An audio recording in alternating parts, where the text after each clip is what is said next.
Thank you. So, thank you very much. Last talk of the day, so I'm the only one standing between you and the after party. So, but I still have some exciting stuff to share. Can we get slides or a clicker? Perfect.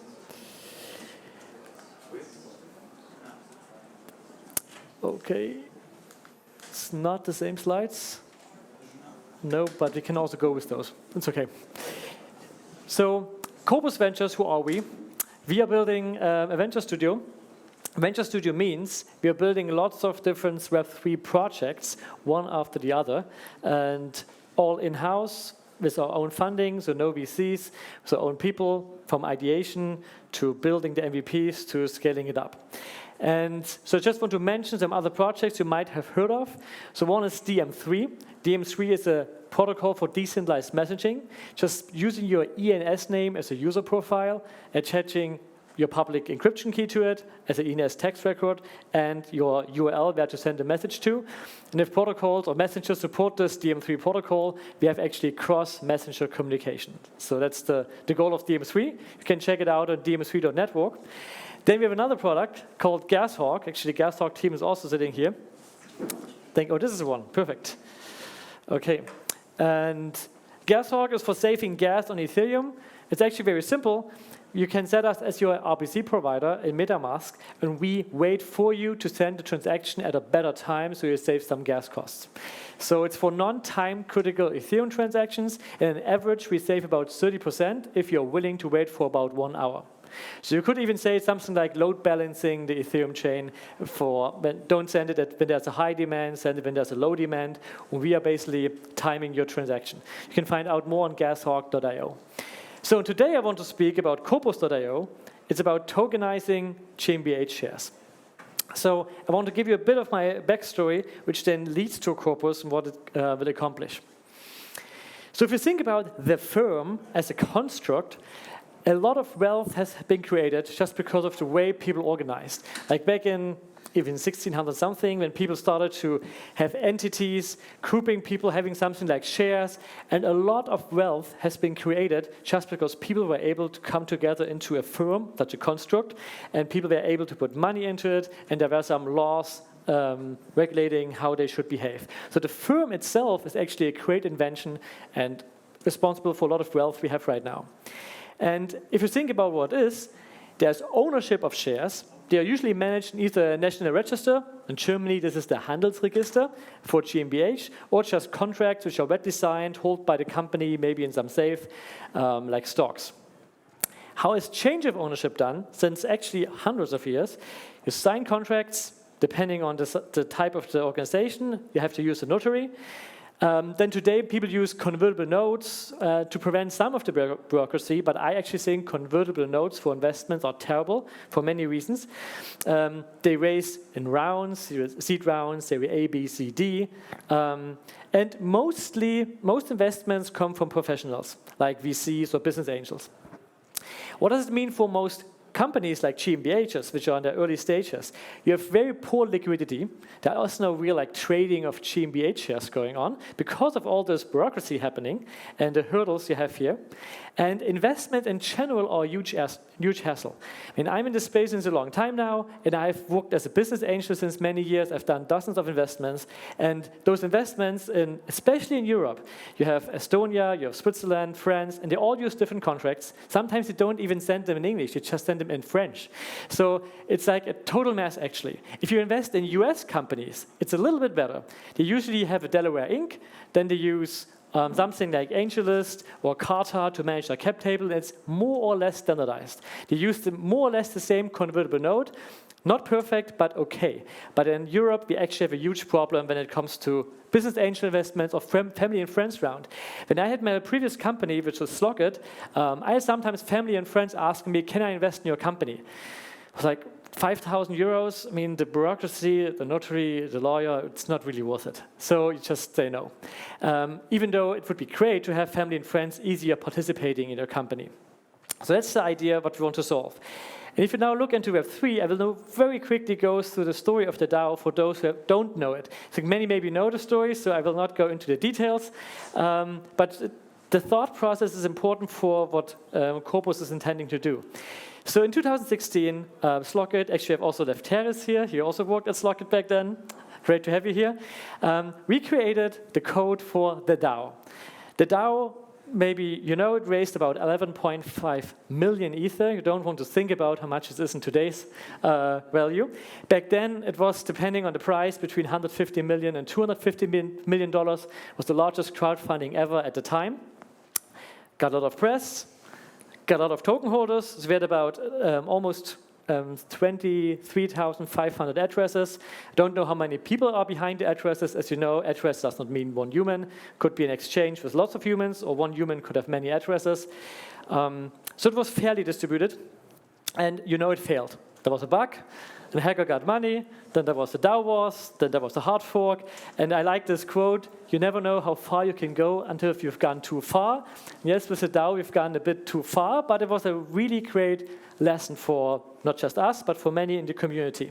We learned a lot of things. I don't want to talk about the learnings in terms of smart contract security or all those kinds of things. I want to focus on one particular learning, which about tokens. The tokens work. This is, I think, one of the main learnings from the DAO.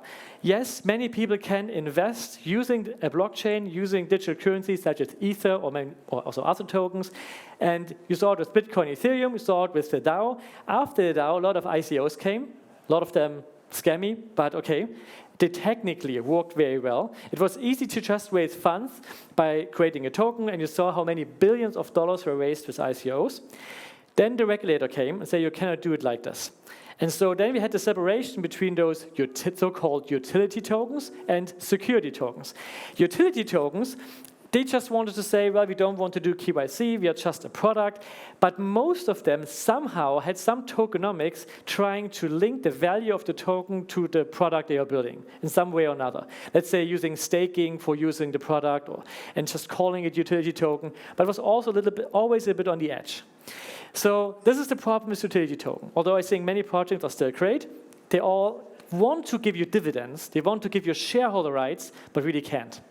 So then you enter security tokens, and they basically just say, we make a token which is security, and they have not really taken off. If you think about, this was 2017, 18, everybody thought this is the next big thing. In 2018, 19, 20, 21, yes, there are security token projects, they are somewhat successful, but not as close as you saw in the ICO phase. What I think is their main mistake, watching it over the last years, is they try to resemble exactly the same thing as a normal, let's say, stock is doing. You have option contracts, you have those rules, you have to sign the contracts, readily sign, go to notary, and then on top of this, you get a token. But you actually don't need it, because you're already using the legacy system as is, fulfilling all your needs, and this is just a nice add-on.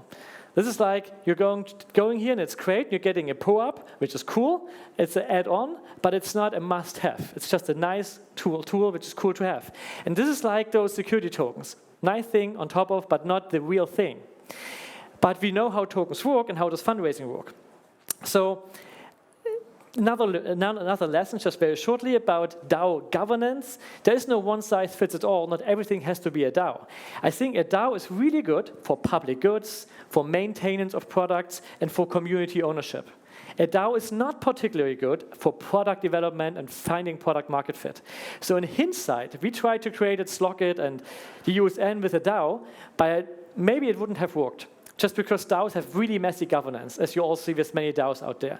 And its messy governance kind of is a trade-off for stability of a public good. So as we know in our German history, dictatorship can lead to really, really, really bad things. Although it's effectively, you can make quick decisions. And democracy leads to not the very best outcome, but they also prevent the worst. And this is kind of a little bit what a DAO is sometimes. There are some good ones and some bad ones, but so traditional company structures are not all bad. So having a CEO and leading for going public, for product development and pre-product market fit, I think this is not a bad model. But how can we still have tokenization in those shares and don't suffer from the same problems as those security tokens? So as a conclusion, tokens are good for ownership management, but do not put new wine in old wineskins. Some things we already know. So don't use those tokens for traditional legacy systems as you already know, like the stock market and all those kinds of things. So I also like this quote a lot by Buckminster Fuller. I always bring this presentation when I speak about Ethereum because it's the same principle behind it. He said, you never change things by fighting the existing reality. To change something, build a new model that makes the existing model obsolete. And with this thinking, how can we now go into, let's say, more hierarchical structure or more like GmbHs? That's where we are coming from. So I try to build a new model as it's supposed to be. This is not a new model in the sense of like everything is new. It's actually things which already work. We know token-based ownership works.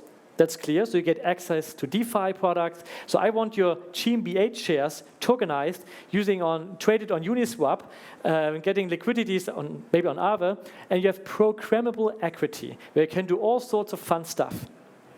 Then I want investing at a fixed price, like price rounds economics, like most of those ICOs. I hate convertible notes for so many reasons. They are non-dilutive, which doesn't really make sense.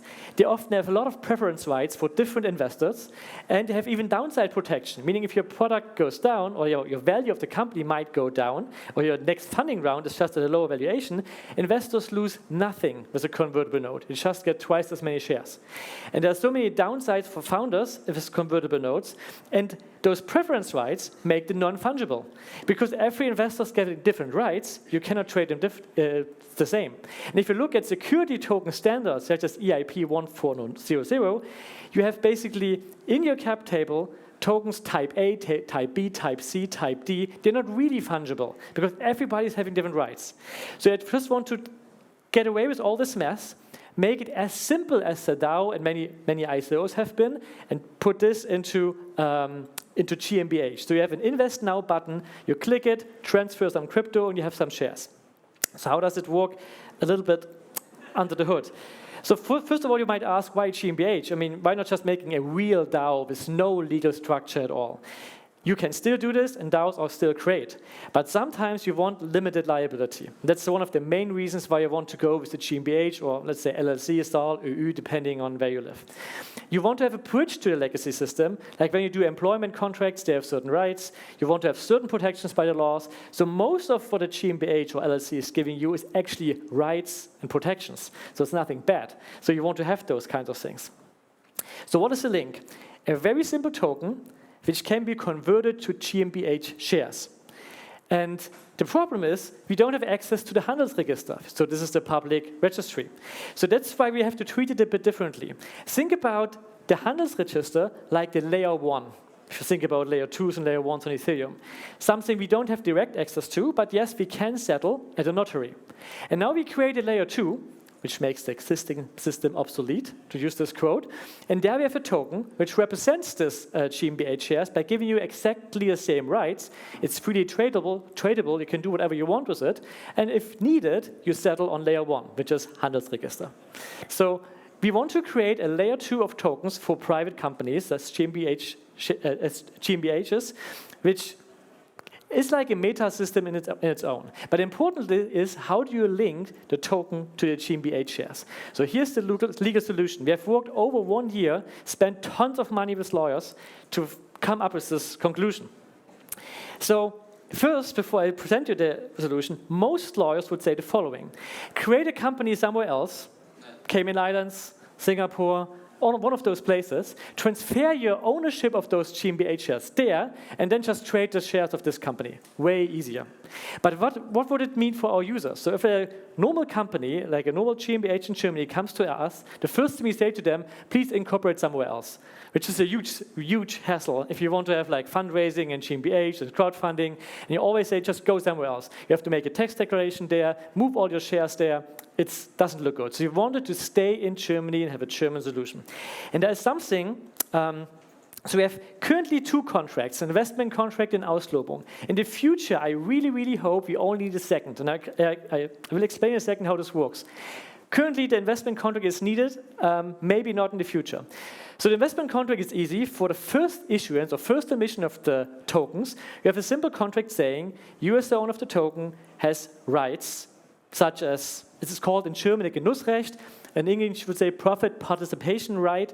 So this includes if dividends are paid out or profit distribution, you get your share. If the company is liquidated, you get your share. And most importantly, you have always a right to convert this token to an actually GmbH share, and in exchange for your profit participation rights. This means you can always go to the company, say, you have to go to the notary with me and give me an extra share in exchange for this token. So, and this is the investment contract for the first emission. But the second part is actually way, way cooler and nicer. You can do this in Germany. It's called an Auslobung. The best English translation, which doesn't really fit, is an award. This means I'm saying whoever does a certain action gets a certain price. So you could say, if I promise the world in an Auslobung that whoever, don't know, jumps from a 100-meter tower, I will give $1,000. If you prove to me that you did this, I have to give you $1,000. You could sue me for not giving you the money, because this was a public Auslobung, a public award I promised for this kind of action. The nice thing with this is, it's not a one-on-one contract, it's a contract between me and the world. I promise this to absolutely everybody. And we're using the same now for this tokenization. We are saying, I, the GmbH, promise to the world, if you give me this kind of token, with this Ethereum address, I promise you to give you a new GmbH share. We go to notary and you get one share. That's my promise. And that's legally binding, meaning you can sue me if I would not do this. The nice thing with this is you don't even need to sign a contract. You can just have this token, you can do whatever you want with this, and as soon as you come to me, this is like the settlement on layer 1, I have to give you those rights. I have to give you a company share. And with this, we have created a layer 2 of tokens. So this is currently, we are contacting the BaFin, also the German Finanzamt, to get this approved. This is just basically asking them if we can use it as we want. And this is basically just a security layer. If this would not hold, this always holds. You can always have a one-on-one contract. So you can even just do both. And you're absolutely secure that this works. The problem with this one, why many companies don't really trust on this, is if you have a one-on-one contract and the tokens get traded a lot, you have to technically prove the whole chain of transactions. Not just on-chain, meaning this person has transferred the rights to this person, he transferred the rights to this person, he to this. And if one guy comes and say, well, this was my 8-year-old daughter, I didn't do this, then you have a problem. Then he technically has the rights, even though he doesn't have the tokens anymore. And for this, we have the Auslobung as basically also a security layer. It doesn't matter. We only give the rights to those who have a token, no matter how it was transferred. Because we award the action of sending us the token, no matter what happened with the token previously. We really do not care. This action of sending us the token is rewarded with actually company shares. So this is the legal solution behind this. The token or the economics are simply like we have in traditional Silicon Valley-based companies. It's similar to a priced round. Every investment dilutes the previous owners, meaning you can have a private invitation to someone to invest at a certain valuation, and then those tokens are created, diluting the others. You can have employee participation, saying you're vesting, and the minting happens as it is withdrawn. So you don't just create like 1,000 tokens for you, which you get over 4 years. You create an investment contract on a vesting contract on our website, and you're minting them as you go. So you never have to give those back when you leave the company. You just didn't mint them at all. So it's much easier economics. And you can do continuous fundraising, not just seed, series A, B, C, D. You can have this Invest Now button on your website and continue to fundraise by just setting a max amount of tokens you're willing to sell and the price per token, which effectively gives you your market cap. So with this, you can always fundraise as you want. You can stop the fundraise, you can change the price, and then the other ones can decide if they want to agree to this or not.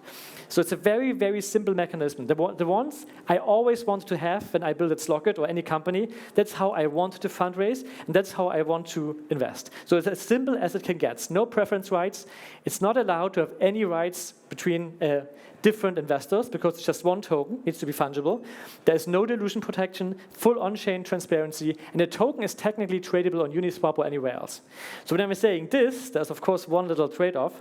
Yes, there are legal restrictions. There is a BaFin, and this is considered as a security, meaning you have to do KYC, and technically, you have to do something which is called Prospektpflicht in Germany, but there are actually a lot of exemptions to this Prospektpflicht, meaning if it's not a public offer, but just private investment advice, you don't need to register. If you make an offer below 100,000, you can do this. If you make an offer between 100,000 and 8 million, you can do this using a VIB, which is in German Wertpapierinformationsblatt, which is not too hard to get. It takes about 1 week to get with a BaFin. Doesn't cost too much money, so it's not a big hurdle, not like making an XD prospect. If you offer it only to accredited investors, okay. Offer to less than 150 people per EU member states, okay. If you have a minimal price of 100,000 euro per investor, you're okay. And this is also a nice one. Nice German word. If you do this through Schwarmfinanzierungsdienstleister, which we will try to become, then you can actually offer up to 5 million in crowdfunding without registering with the BaFin. Because this Schwarmfinanzierungsdienstleister has to take care that you are not fraudulent and you're not basically not a scam. So, and with this on our platform, we can offer you that you raise money up to 5 million without registering with the BaFin. Once we have this Schwarmfinanzierungsdienstleister Führerschein. So then we can actually do this. So, and this is the goal of this platform, that you make it very easy for GmbHs to raise money, to crowdfund, to give it to family and friends rounds, to employee participation, and so on. So, and this is just the last slide. Here's nicely said, would be cool if you could put Nansen equity into Uniswap without going to jail. That's basically what we're trying to accomplish with Corpus, that you can put this on Uniswap, and yes, people have to KYC on our platform, that's the regulation, but other than this, you're pretty free and have more or less the exact economics than most token models. Okay, that's it. Thank you very much. Thank you, Christoph. Questions?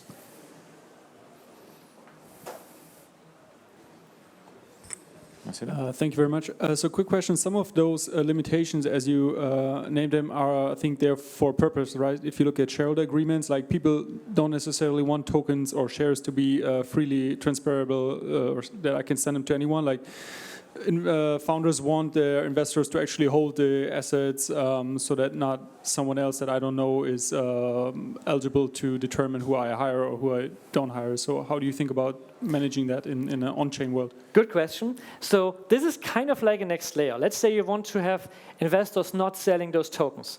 What you do is you issue them through another smart contract where they have to hold them for, let's say, 2 years, for example. But that's not like this. I just explained you the base layer, how this token works. And employee participation with vesting is almost exactly what you described. The MakerDAO, they have a nice vesting contract. It's the one we are using because it's audited and used by many. So in there you can say something like, you're vesting with a manager who can quit the vesting, or you're actually just getting a delayed payout of the tokens, or you get nothing for 4 years, and then you get everything at once. So this can be happen with the tokens, basically putting them somewhere like this. And that's what I mean with programmable equity. You can now put those smart contracts out there and put those tokens in there with the conditions you want.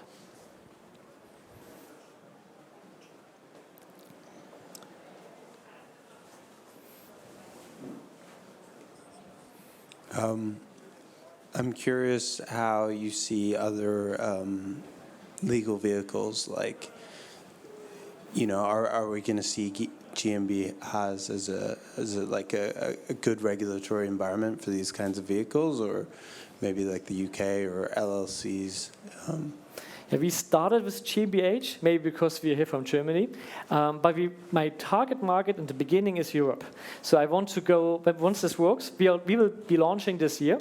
I want to go to the other European countries and look if this legal setup or something like it can be done there as well, with the goal that the economics behind a Corpus issued token is always exactly the same, no matter if you're a French company or UK company or somewhere else. So that's basically the next step. Eventually globally, but as I said, in the US, the market is working okay, meaning it's not 10x better, but for Europe, this is like 100x better. So we are starting with the European market because it's so scattered. But if this takes off, of course, we just expand to other legislations.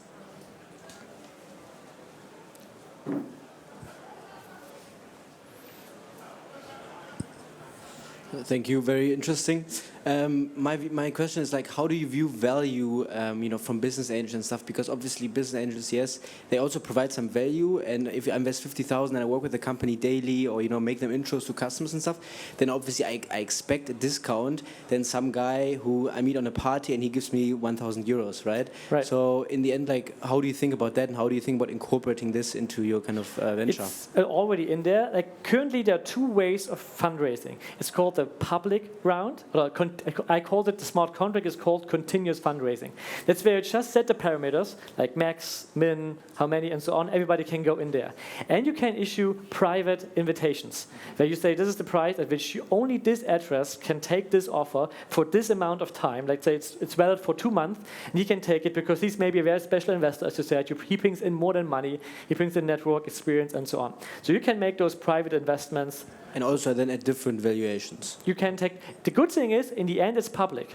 So if you're using the create2 opcode in the EVM, so you don't see this person invite, but once he's taking it, he has to deploy it on chain and taking the invite and like sending USDC and getting those tokens. So once it's taken, it's public for everybody to see. So if you're giving him a 90% discount, you will get a lot of negative feedback from your community. So it's completely public what you're doing.